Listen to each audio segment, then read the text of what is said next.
Assalamualaikum warahmatullahi wabarakatuh. Perkenalkan, nama saya Ginendra Yusuf dari kelas 11 Mekatronika 1. Saya di sini akan menjelaskan sedikit tentang apa yang sudah saya rangkum kemarin di PowerPoint tentang produk kreatif kewirausahaan. Kami dari kelas Mekatronika 1.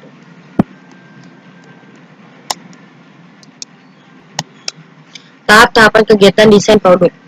Memformalisasikan hasil marketing reach, mempertimbangkan kemampuan fasilitas perusahaan, membuat sketsa, membuat gambaran kerja. Tahap-tahapan kegiatan desain produk itu memformulasikan hasil marketing reach. Adapun yang menjadi titik tolak dalam tahapan kegiatan desain produk adalah riset pemasarannya. Untuk mengetahui produk yang diinginkan, pelanggan produk desainer dapat memperoleh data-data riset pemasaran yang langsung terhubung dengan pelanggan. Mempertimbangkan fasilitas untuk melaksanakan kegiatan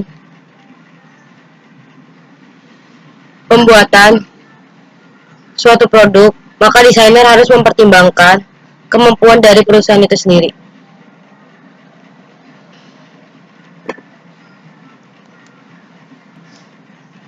Membuat sketsa. Dalam membuat sketsa, bentuk dari produk yang akan dibuat akan terlihat jelas satu dengan yang lain. Sketsa tersebut dibuat untuk mempermudah dalam pembuatan gambar kerja. Sketsa dari masing-masing produk, walaupun sketsa ini menunjukkan ukuran yang sebenarnya, tapi dapat terlihat dalam skala perbandingannya.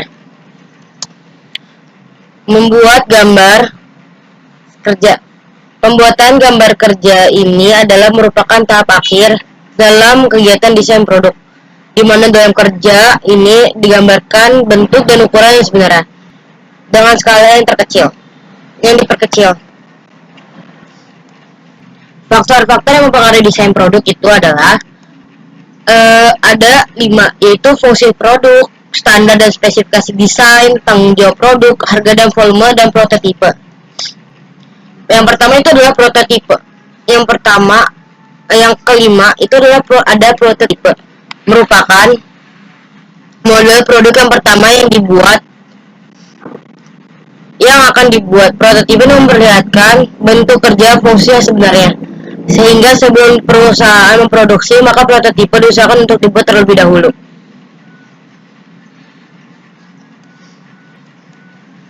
Yang pertama adalah fungsi produk. Fungsi produk itu setiap produk yang akan dihasilkan mempunyai fungsi atau kegunaan yang berbeda. Hal ini tergantung untuk keperluan apa produk itu dibuat. Dengan demikian, bahwa desain produk itu berhubungan bentuk dan fungsi dari suatu produk itu. Keduanya memegang peran penting dalam menentukan suatu desain produk yang pada dasarnya untuk memberikan kepuasan yang maksimal bagi konsumen atau pelanggan, baik segi kualitas maupun segi kuantitas. Yang selanjutnya adalah standar dan spesifikasi desain. Sambungan dalam hal ini perusahaan harus merencanakan bagaimana menyambung bagian-bagian supaya terlihat ada bagian yang kosong. Yang kedua itu bagian-bagian ini berfungsi untuk menyelesaikan ukuran keserasian desain. Selanjutnya ada tanggung jawab produk. Ini adalah merupakan salah satu tanggung jawab dari produsen sebagai pembuat produk kepada konsumen akan keselamatan dan kenyamanan pemakaian produk tersebut. Selanjutnya ada harga dan volume. Harga dihubungkan dengan jumlah produk yang akan dibuat. Untuk produk yang akan dibuat berdasarkan pesanan, biasanya harga jualnya akan berbeda dengan produk yang akan dibuat dan dipasarkan kepada konsumen yang luas, yang harganya relatif lebih murah, hingga desain produk akan lebih berbeda. Alur dan proses kerja pembuatan prototipe produk barang dan jasa, yaitu diagram alur proses produk.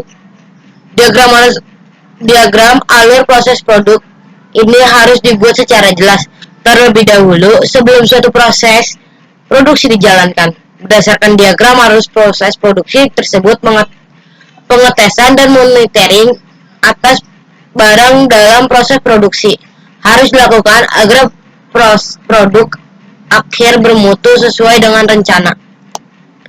Selanjutnya adalah prosedur pengawasan mutu produk. Yang pertama itu ada kerusakan dan mutu produk. Seperti telah dijelaskan bahwa suatu produk dan jasa dibuat melalui suatu proses. Proses pembuatan tersebut sesuai dengan bentuk dan mutu barang jasa yang diinginkan dihasilkan. Yang kedua itu mencegah atau menghindarkan terjadinya kerusakan barang atau produk. Yang utama dari pencegahan kerusakannya, suatu produk sebenarnya sangat sederhana saja, yakni kerusakan harus dicegah sebelum terjadi. Selanjutnya jenis-jenis pengawasan mutu produk. Yang pertama itu pemantauan mutu bahan-bahan, apakah bahan baku yang digunakan sesuai dengan mutu yang direncanakan. Hal ini perlu diamati sejak perencanaan pembelian bahan, penerimaan bahan di gudang, penyimpanan di gudang, sampai yang saat bahan baku tersebut akan digunakan. Yang kedua, pemantauan pengepakan. Bungkus dapat menerapkan alat untuk melindungi barang agar tetap dalam kondisi sesuai dengan mutu. Selanjutnya itu ada pemecahan masalah mutu dengan statik. Metode statik diketahui telah digunakan sejak lama dalam rangka membuat perusahaan dalam masalah tertentu, yaitu yang kompleks. Terima kasih.